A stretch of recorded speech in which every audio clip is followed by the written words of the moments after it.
military analyst, a retired Lebanese army general. Elias, thank you so much indeed for helping us to understand this.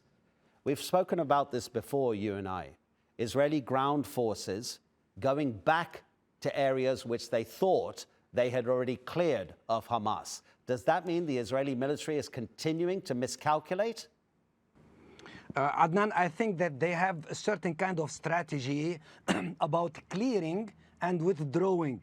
And this kind of warfare, if you want to really finish, let's say, any resistance, you have to clear, hold, and then build. So they cannot really afford to stay because they are lacking the numbers, the equipment, and all of that thing.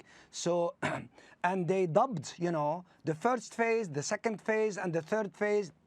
This is the third phase. I don't really believe in these kind of things because they are trying, Adnan, to rationalize the situation and make us think the way they wanted us to think, you know what I mean? So this one is different. Why? Because there is like two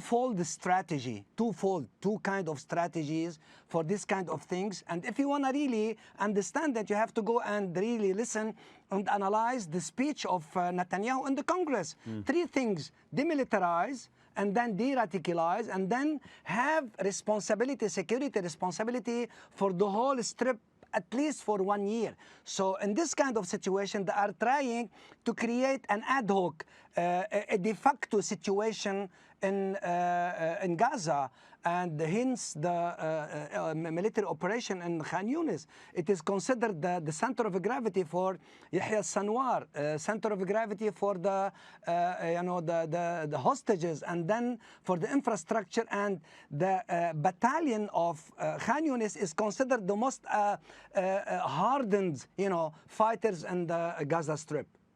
Okay, again, help us to understand this. When we were speaking a couple of months ago, when the Israelis went back to Gaza City in the north, we were talking about Hamas regrouping there.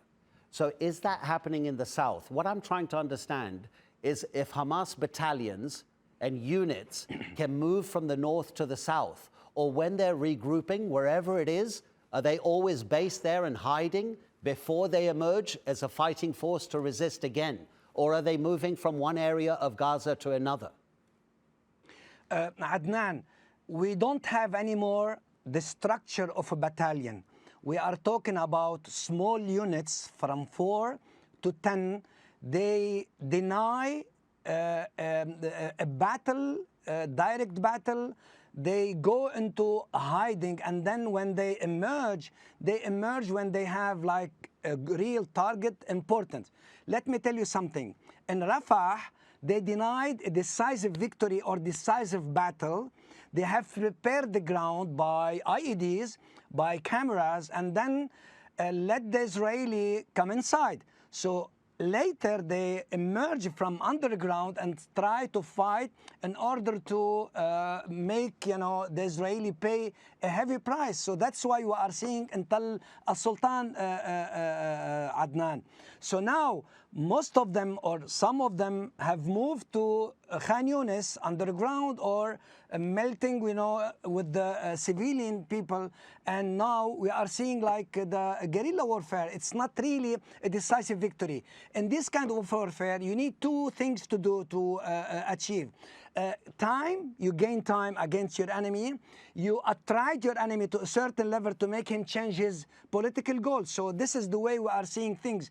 But the Israelis, they want to make the Gaza Strip, the Gruyere cheese, where you have a lot of holes. Correct. When you have a lot of holes but less cheese. So they are trying to really design the compartmentalize the Gaza Strip in order to be able to come into the strip as quick as possible without resistance. So this is the situation they are wanting to create or shape the ground in Gaza Strip, Adnan. Just briefly, Elias, if you don't mind, what do you know about what kind of troops the Israelis are using now, more than 9 months into the conflict? In other words, are they fully professional soldiers? Are there more reservists being called up? Is there inexperience counting against them?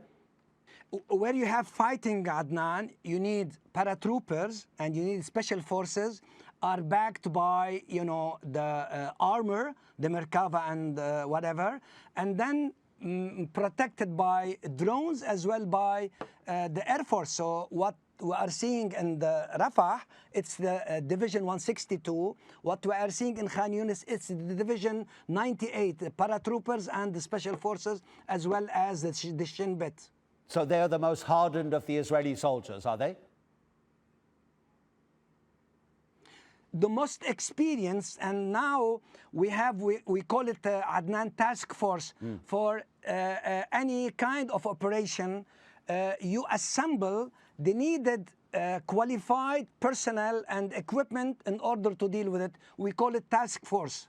Elias, Hanna, as always, can't thank you enough. You help us to understand what is happening. Take care.